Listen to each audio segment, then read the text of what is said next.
Cuando nos fijamos en el mundo de los videojuegos, nos damos cuenta de que ha evolucionado de ser un mundo de nicho a un mundo comercial. Los videojuegos, al estar focalizados a un público mayor, las empresas de videojuegos no se la juegan ya tanto a la hora de crear los videojuegos como antes. Ya no prima contar una buena historia, innovar, un buen arte, una jugabilidad completa, etc. Ahora buscan algo básico, algo que les traiga ingresos y que tengan a todos contentos. Antes eran muy transgresores, les primaba innovar y contar una buena historia sin importar la gran censura que en aquella época ya se les estaba aplicando. Pero ahora son todo lo contrario, sobre todo si vemos lo que ha pasado con la mayoría de los videojuegos destacados desarrollados por Estados Unidos, donde incluso meten ideologías políticas de su propio director o de amigos del director de la empresa. Esto ha hecho que la mayoría del público veterano de nicho, o incluso los nuevos que están más familiarizados con los videojuegos de antes que con los de ahora, ya se cansen de los juegos que están sacando últimamente al mercado, sobre todo en el mercado occidental, y muchos se acaban refugiando en productos de otras empresas más indies o no occidentales, donde podrían probar algo distinto, algo menos politizado, más innovador, algo cuya libertad del creador no se haya visto ahogada por lo políticamente correcto o por los beneficios de su empresa. Y es aquí donde un mercado específico sin ninguna de esas características negativas del mercado occidental de videojuegos fue creciendo poco a poco. Este mercado es el mercado de los videojuegos de Europa del Este, que cada año están sacando cada vez más y más videojuegos y atraen cada vez más y más consumidores de otras partes del mundo. E incluso están teniendo colaboraciones con otras grandes empresas no occidentales como las japonesas, que anteriormente hacían colaboraciones con las occidentales. Así que después de esta pequeña gran introducción, tocaría hablar de lo que yo considero los 8 mejores videojuegos de Europa del Este para entrar en este mundo. Y tengo que decir que el vídeo tiene spoilers menores, pero son spoilers menores que solamente, lejos de arruinaros la experiencia, os haga la experiencia mucho más rica. Porque en estos videojuegos he tenido muy en cuenta el factor cultural, y hay muchas cosas culturales que una persona que no ha nacido en Europa del Este no podría verlo. Así que me he encargado de que, sobre todo en los 3 primeros puestos, veáis cada pequeño detalle, o por lo menos unos cuantos pequeños detalles que tienen estos videojuegos que un europeo del este podría ver, pero un europeo occidental no podría ver. Unos detalles culturales que, sin lugar a dudas, si no os gustan los videojuegos, por lo menos aprenderéis más de cultura de Europa del Este. Así que ahora sí que sí, no esperemos más y dentro vídeo.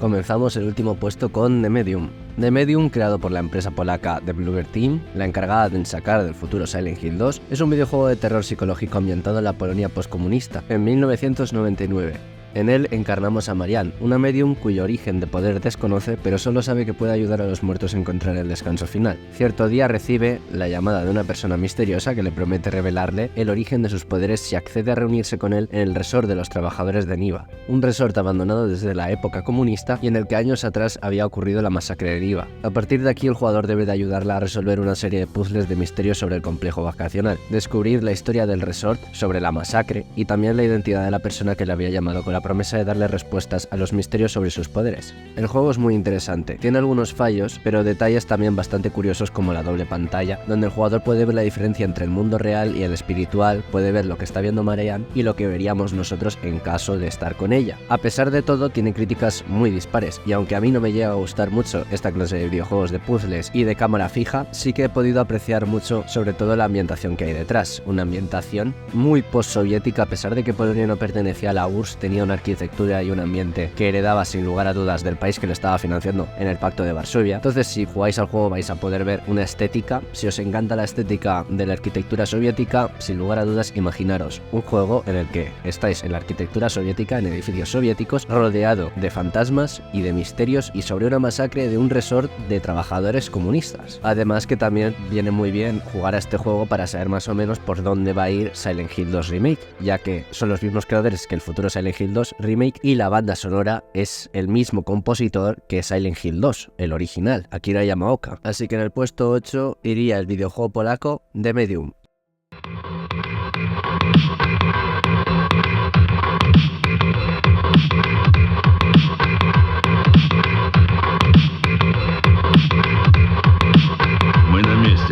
Yo soy un jugador de videojuegos single player y la verdad es que no suelo apreciar mucho los MMORPGs, pero tengo que decir que Escape from Tarkov es un multijugador con un encanto que le hace distinguirse de los demás y que a mí, como fanático de lo militar y de la armamentística, me llegó a cautivar bastante. Escape from Tarkov, desarrollado por el estudio ruso Battlestate Games, es un videojuego de disparos que muchos calificarían como ultra realista, difícil, con mucha tensión e incluso terror al jugarlo, en el que factores como la caída de bala, el temblor de la mira, el puntero láser, las modificaciones de las armas, etc., podría costarte todo el progreso que has realizado, haciendo que aprecies de verdad cada vida que tiene tu personaje. Es el juego más realista hasta la fecha en cuanto a mecánicas de sensación de peligro y sensación de estar en una batalla con armas de fuego. Y de lo contrario que podríamos imaginar, Escape from Tarkov sí que tiene una historia y un mundo y un contexto bastante interesante detrás, cosa que en los multijugadores no se suele ver. El juego se ambienta en Tarkov, una ciudad ficticia ubicada al noroeste ruso, situada en una zona económica especial y que resultó en un proyecto económico fallido debido a la caída de las corporaciones y a múltiples escándalos políticos del gobierno de allí. Esto hizo que Tarkov se sumiese en una anarquía, y esta anarquía hizo que surgiesen dos compañías militares privadas, una pro-occidental y otra pro-oriental, y ambas se disputan el control de la zona y de sus locales, y es el jugador el que tiene que elegir a cuál prefiere beneficiar más. La gracia de este juego, aparte de su contexto postsoviético que a muchos les gustaría, esa estética gris que tiene los edificios rusos y las ciudades abandonadas industriales de la Unión Soviética, su mayor encanto sería las mecánicas realistas a la hora de jugar al juego. Unas mecánicas que, por cierto, los desarrolladores tuvieron que experimentar en sus propias carnes diversas experiencias militares para poder plasmarlo con la máxima fidelidad en el juego. Incluso uno de los desarrolladores es un ex Spetsnaz, es decir, es un ex Fuerzas Especiales, y todo esto ha conseguido que el juego, cada situación en la que os encontráis en fuego cruzado contra otros jugadores, sea distinta, por el hecho de que haya muchos factores que puedan decidir el resultado de la batalla. Así que en el puesto 7, por su estética y por su jugabilidad realista, Escape from Tarkov.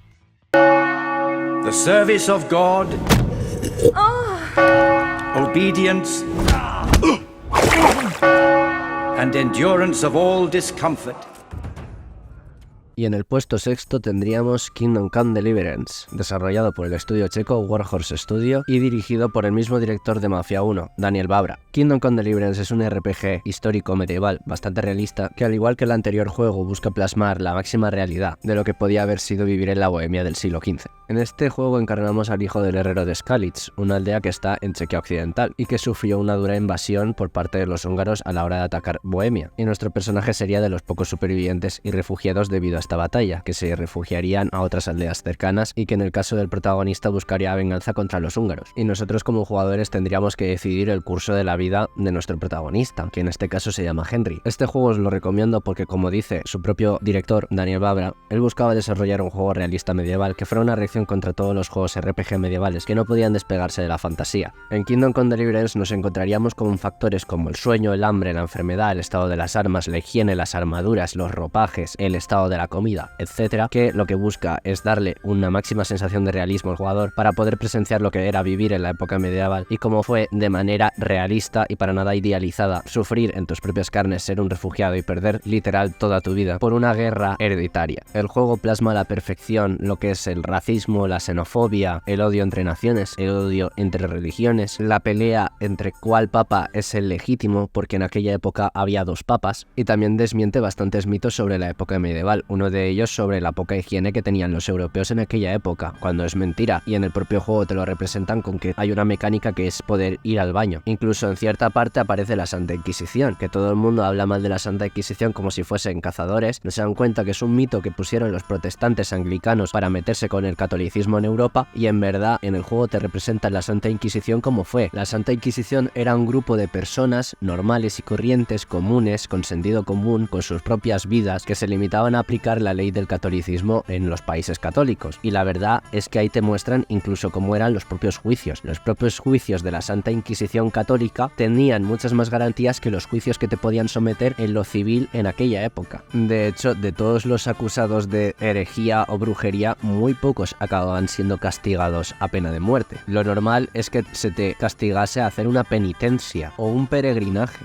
Pero bueno, os comento todo esto para que veáis que el director de verdad se molestó en representar la época medieval con una fidelidad que a veces impresiona, e incluso representan el mundo con una crudeza que provocó que el juego sufriese uno de los mayores scratches de la historia de videojuegos, lo conocido como Anti-Gamergate, en el que el director Daniel Vavra se tuvo que pronunciar en contra de todas las acusaciones racistas y misóginas que le estaban acusando las propias feministas, porque no había en el juego ninguna mujer con un papel relevante en la historia del videojuego, ni tampoco aparecía ni una persona de color. En cuanto a lo primero, es mentira porque en el juego aparecen varias mujeres con más valentía e inteligencia que el propio protagonista. De hecho, una de ellas le salva la vida en contadas ocasiones. Y en cuanto a lo segundo, ya el propio director les contestó de que es algo surrealista que haya que cargarse la fidelidad histórica de su videojuego que trata de la Chequia del siglo XV para tener contentos a una minoría que solo busca aplicar tasas de inclusividad de manera intrusiva en la libertad de los creadores, como si esto fuese Netflix. En conclusión, os recomiendo este juego porque es la forma más lúdica de aprender la historia de Chequia sin aburrirse y de manera realista sin sesgos políticos. Y también porque el videojuego no teme de enseñaros temas polémicos como la vida de los refugiados de la guerra o el origen de odio entre países vecinos como es el caso de Chequia, Alemania, Hungría y Polonia. Así que en el puesto 6, Kingdom Come Deliverance. Могу его видеть. Стреляют, товарищ командир, стреляют! Двое его преследуют. Подлетаю, 70 градусов на юг. Еще один. Их уже 4, которые его преследуют. Их уже 5, товарищ командир, 5. Выпадают справа. Среди вышел из здания. 5, товарищ командир, 5. Стреляют, товарищ командир, стреляют! Мы его поймали! Их уже 5, товарищ командир, вышел из здания. Стреляют, товарищ командир, стреляют! Это твой поймали! Вы его преследуют. Оставайся на нем. Держи его. Господи, мне это что не нравится. Улетаем отсюда. Бедняга пропал. Возвращаемся на базу.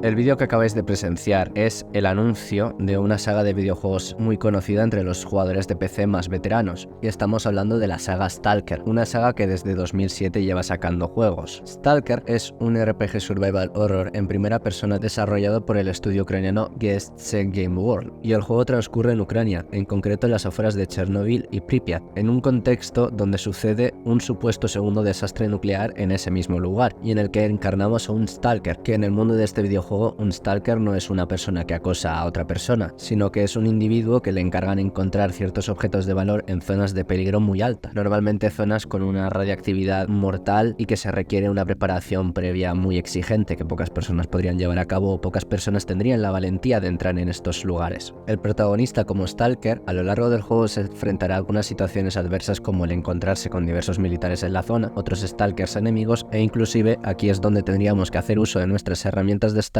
nos encontraríamos ciertos fenómenos de la radioactividad que ha dado lugar a climas peligrosos para la naturaleza humana o ha dado lugar a seres vivos que han mutado debido al bioma radioactivo en el que se encuentran. Como ejemplo de clima adverso tendríamos la lluvia ácida y como ejemplo de herramienta de Stalker tendríamos el contador Geiger. Y también tenemos otro factor a tener en cuenta como serían las relaciones con los comerciantes que son los que nos compran los materiales que vamos recogiendo a lo largo del juego. En pocas palabras nos encontramos en un mundo muy amplio y en el que las decisiones del jugador importan. En conclusión, os lo recomiendo debido a su ambientación post-soviética, sus características realistas, su mundo distópico y a veces paranormal, sus múltiples opciones a la hora de jugar y porque si sentís curiosidad de visitar Chernobyl pero no os atrevéis y ahora mismo es imposible con la guerra que está ocurriendo en Ucrania, este juego sería la experiencia más cercana a visitar cada lugar y presenciar mediante píxeles las infraestructuras megalomaníacas de la Unión Soviética, como la propia central nuclear o el radar Duga-Adin, popularmente conocido como el pájaro carpintero. Y antes de pasar a la siguiente posición me gustaría deciros que de esta saga se está esperando una próxima entrega, desarrollada actualmente por el mismo estudio y en Ucrania. Su salida estaba programada para este año, pero por la guerra no sabemos si saldrá o no este año. Aún así hay que remarcar el hecho de que los desarrolladores, a pesar de todo, no han frenado el desarrollo y han prometido que sacarán el juego, que la guerra no les detendrá de hacer algo que tanto les gusta como es el desarrollo de los videojuegos. Y no podemos negar que independientemente de vuestra ideología o vuestra posición en esta guerra, esto es algo digno de admirar. Poca gente sería sería capaz de seguir trabajando con tanta normalidad habiendo una guerra. De hecho, yo conozco mucha gente que por un simple resfriado se niega a ir al trabajo o a estudiar. Y en cambio aquí tenemos desarrolladores que, aunque bombardeen sus ciudades y sus casas, no han permitido que esto les frene. Y los trabajadores siguen desarrollando el videojuego desde los refugios de sus edificios. Así que esperemos que pronto saquen este juego y que puedan volver a trabajar con total normalidad sin un factor riesgo tan grande. Pero bueno, en resumidas cuentas, en el puesto 5, la saga de videojuegos Stalker.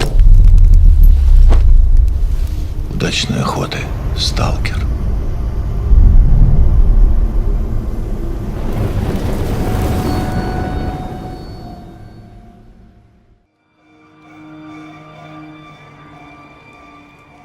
Come closer, Artyom.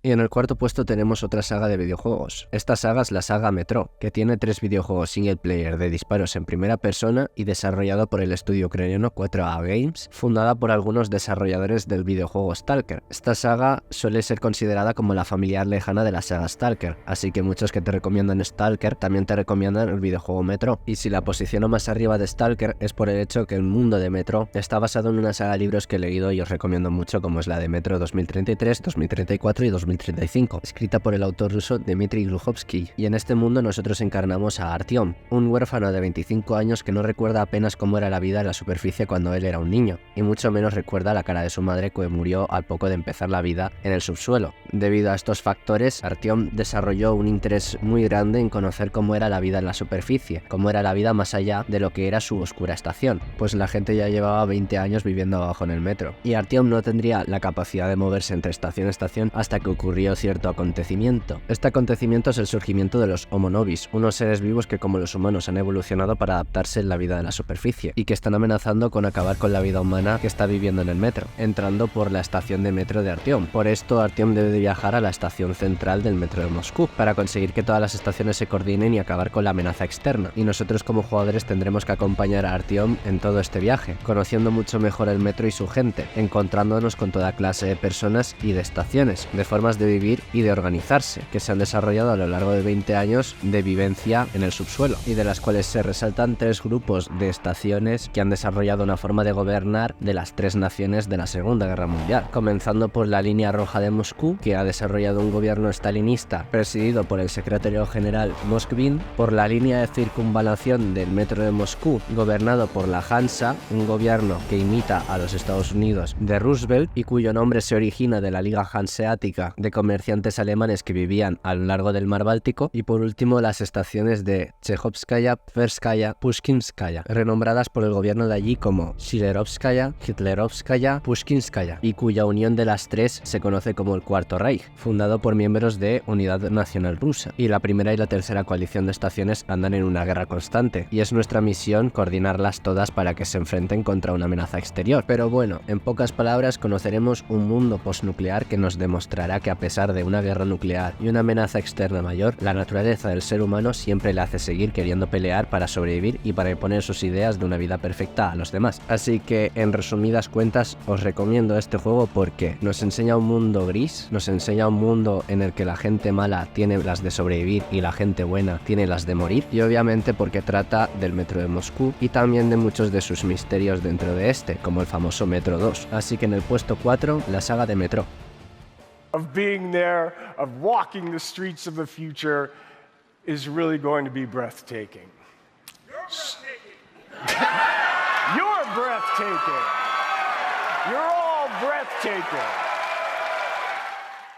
A partir de aquí empieza el podio. Inauguramos con la medalla de bronce a un juego muy polémico debido al hype que provocó y que posteriormente destrozó. Tal es el juego RPG en primera persona conocido como Cyberpunk 2077, desarrollado por el estudio polaco CD Projekt, y que a mí personalmente me encantó tanto por su narración como su ambientación. Cyberpunk 2077 nos intenta representar fielmente como sería hipotéticamente 2077 si el mundo se radicalizase aún más en cuanto a capitalismo, globalización y avances tecnológicos. nos muestra cómo sería el mundo si todo estuviese en venta y si los gobiernos dejasen de tener un poder real y acabasen siendo títeres de las grandes corporaciones. Y para reflejar todo esto, crea una ciudad ficticia en la cual se ambienta este juego, Night City, cuya existencia, prosperación y crecimiento depende de los empresarios y que en pocas palabras podríamos definir como una ciudad zona gris, con la grandeza de un estado pequeño. Night City es como si Dubai y la Kowloon de los 80 hubiesen tenido un hijo. En esta ciudad podemos ver los efectos negativos y positivos de la globalización y el capitalismo más salvaje, desde una destrucción de la naturaleza excesiva debido a las leyes laxas de contaminación empresarial hasta el aumento de criminalidad, de guetos, de oligarquías e incluso al avance biotecnológico y médico debido a la casi inexistencia del código hipocrático en este juego, ya que en este juego y en esta ciudad el valor y la dignidad del individuo se mide mediante la cantidad de eurodólares que tiene la cuenta bancaria. Pero bueno, dejando aparte la ambientación del juego, tenemos que hablar de la historia. La historia trata sobre V, un mercenario o mercenaria que vive en la ciudad que mencioné anteriormente, Night City. A V, debido a su profesión, se le encarga hacerse con un chip desarrollado por una de las megacorporaciones que controla la ciudad, pero este encargo no sale como es previsto, y no quiero contaros más para evitar spoilers, pero digamos que a partir de ese encargo a V se le cambia la vida por completo, y a partir de aquí el jugador presenciará de verdad lo que es Cyberpunk 2077 en materia narrativa. Podemos presenciar cómo el videojuego va a tratar sobre temas filosóficos como el transhumanismo, la razón de la existencia humana, el valor de la vida, de los propios amigos y la familia, la necesidad humana de creer en algo, ya sea en una religión o una filosofía, la rigidez o la fragilidad de los principios humanos, entre otras cosas. Y esto provoca que la acción que tanto hacen propaganda en este juego de que es un juego de disparos quede en un segundo plano, porque lo que realmente es importante es la narrativa, una narrativa muy adulta, que trata temas muy duros y que no está hecho para cualquier persona. Y tengo que decir que el juego, a pesar de estar occidentalizado, sigue teniendo características propias de los juegos de Europa del Este que hemos visto anteriormente, como una representación cruda de la realidad, una visión gris de las cosas y la falta de miramientos para mostrar y tratar las cosas como son, tanto si son tabú como no. Y os recomiendo veros el anime en Netflix de Cyberpunk Edge Runners, que solo tiene 10 episodios de 20 minutos más o menos y no ha dejado indiferente a nadie. Muchos hemos empezado viendo el anime de una manera y lo hemos acabado viendo de otra manera, así que os recomiendo ambas cosas, tanto el anime de Cyberpunk Edge Runners como el videojuego de Cyberpunk 2077. Ya sé que el top no trata de anime, pero oye, por una recomendación más, así que en el tercer puesto quedaría Cyberpunk 2077.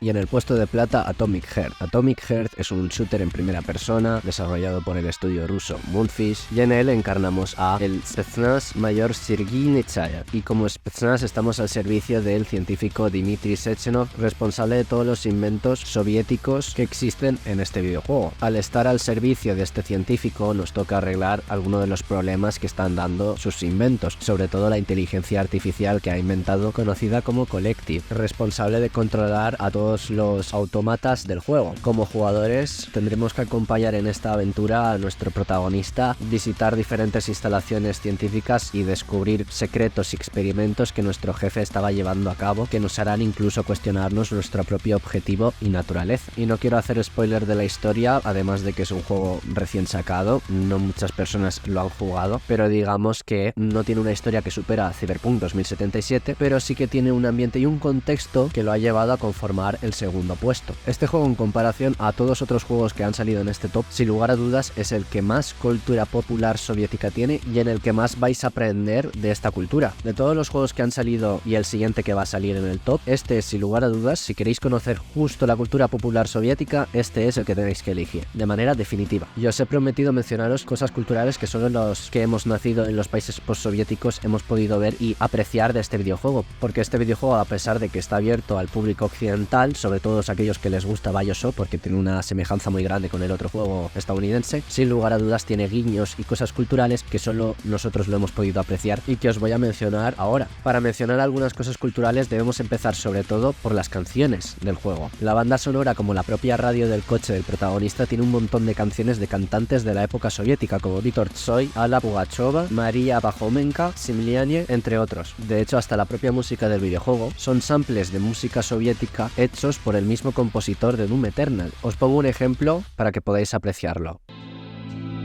И снится нам не рокот космодрома, не эта ледяная синева.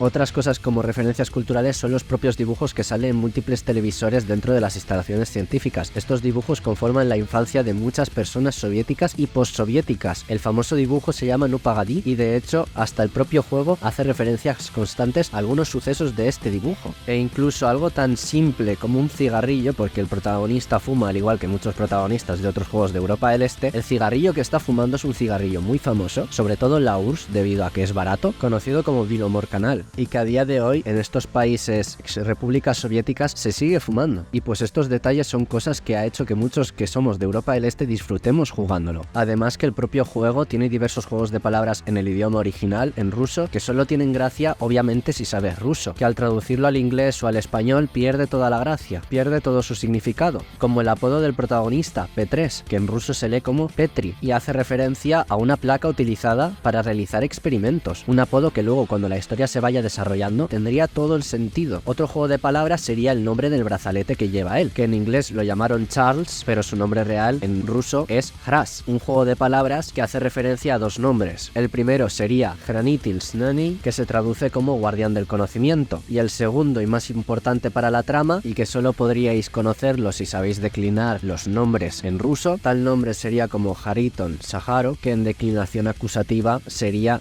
Haritona Saharova, un nombre que al principio sonará a ruso pero que es muy importante. En conclusión, este juego se ha ganado el puesto número 2 a la fuerza, primero de todo porque fue mejor de lo que la gente se esperaba, la gente no tenía muchas expectativas de este juego, a lo contrario que pasó con Cyberpunk, y también hay que decir que aunque no supera de manera narrativa a Cyberpunk 2077, en el contexto ambiente soviético es un 10 que hará que muchos entendidos en el tema no quiera acabarlo, y si a pesar de todo esto no ha ganado el primer puesto es debido a la longevidad. Hay que decir que el juego en mi opinión es un poco corto, y aún así en el segundo puesto Atomic Heart.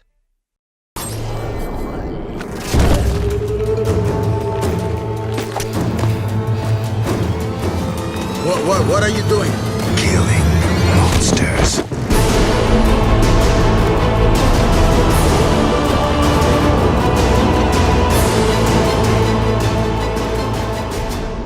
Y en el primer puesto la medalla de oro se la lleva el juego del estudio polaco CD Projekt, The Witcher 3. The Witcher 3 es un RPG de mundo abierto donde encarnamos a Geralt de Rivia, un brujo que se encuentra en un mundo en plena guerra entre reinos del norte y el imperio del sur, Nilfgaard. En este mundo lleno de peligros y personas de dudosa moralidad debemos de llevar a cabo diversas misiones, ya sea principales o secundarias, que afectarían totalmente en el final del juego. Es sin lugar a dudas el RPG cuyas decisiones de verdad afectan el final del juego. No hace lo típico de que justo al final te dicen que elijas entre una u otra. Aquí de verdad desde el minuto 1 todas tus acciones importan, y lo que es más increíble, al igual que afecta en el final del propio protagonista, también afecta al mundo alrededor de Geralt y a sus personas. En la piel de Geralt nos encontraremos con un mundo muy rico que muchas veces nos hará encontrarnos en la situación de que pensamos de que nuestras acciones bien intencionadas ayudan a las personas y luego nos damos cuenta de que no. De hecho, en este juego no hay decisiones malas o buenas, solo hay males menores, algo que hace honor a toda la saga. Es un mundo que a pesar de ser de fantasía es muy adulto y crudo, muy realista en cuanto a las creencias o actitudes de los personajes que nos aparecerán. El mundo de The Witcher 3 no solo es un mundo de fantasía adulta, también os lo recomiendo por el hecho de que siempre los medios de entretenimiento cuando tratan de fantasía nos tratan de una mitología grecorromana, germánica e incluso egipcia, pero nunca han tratado sobre la mitología o el mundo eslavo, pues este videojuego es el videojuego con la cultura y mitología eslava más rica del mercado. Todo desde la propia música, hasta las ciudades, hasta la naturaleza, hasta los seres mitológicos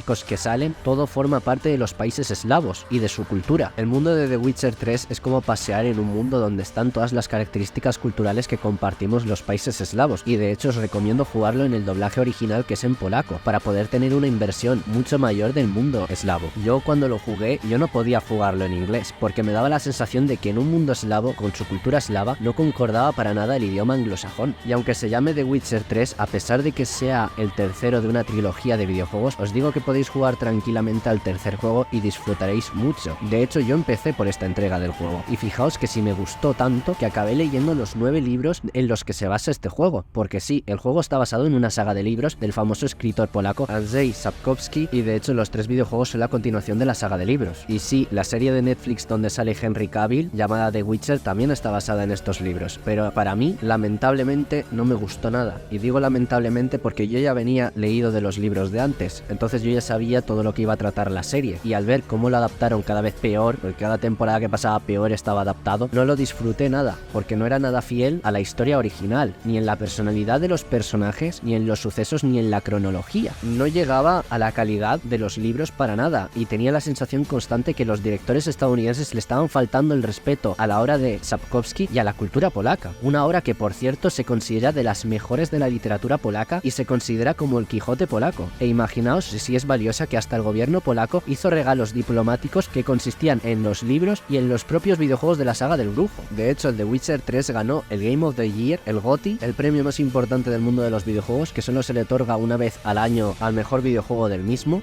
y esto hizo que The Witcher 3 pasase a la historia como el único videojuego de Europa del Este y de Polonia en ganar ese premio en toda la historia de los videojuegos. En conclusión, os recomiendo este videojuego porque es un mundo de fantasía adulta basado en una saga de libros de 10, muy buenos, de calidad suprema, de literatura polaca, porque su mundo está basado en la mitología y cultura eslava, porque tiene una jugabilidad perfecta donde todas nuestras acciones, sin saber si son buenas o malas, importan de verdad, y por último, porque tiene una longevidad bastante buena que te hace tener la sensación de que el juego no es muy largo, pero tampoco muy corto, y que esto nos hará poder conocer muy bien este mundo. Así que en el primer puesto, y merecidamente, está The Witcher 3. Y con esto ponemos fin al vídeo. Soy consciente de que los 3 últimos puestos me he explayado demasiado, pero lo he hecho para explicar el por qué están en los 3 primeros puestos, para demostraros mis razones y por las cuales yo los considero dignos de estar en el podio. Espero haber explicado bien estas razones. Si conocéis algún videojuego de Europa del Este que os guste mucho, no dudéis en ponerlo en la caja de comentarios y los fijaré, porque una de las finalidades de este vídeo es dar a conocer este mundo de videojuegos creados en Europa del Este, y yo creo que entre todos podemos hacer una lista bastante buena que pueda servir de alternativa para todos aquellos que estén cansados de los productos que están sacando últimamente los creadores occidentales de AAA, productos que por cierto están llenos de multiplayer, pay to win, loot boxes, en fin. Espero que os haya gustado este vídeo que no es tan político. De ser así, no dudéis en darle me gusta, compartirlo y suscribiros para más. Por cierto, si tenéis la posibilidad de jugar a cualquiera de estos 8 videojuegos, aprovechad y jugadlos, estoy muy seguro de que os gustará. Y si no os gusta, decidme en los comentarios por qué no os ha gustado. Muchas gracias por ver el vídeo y hasta la próxima. И остаются вдоль стены, пришедшие напрасно. Стоят девчонки, стоят в сторонке, платочки в руках теребят, потому что на 10 девчонок статистики. That was the last time you interrupted me while I was talking to someone.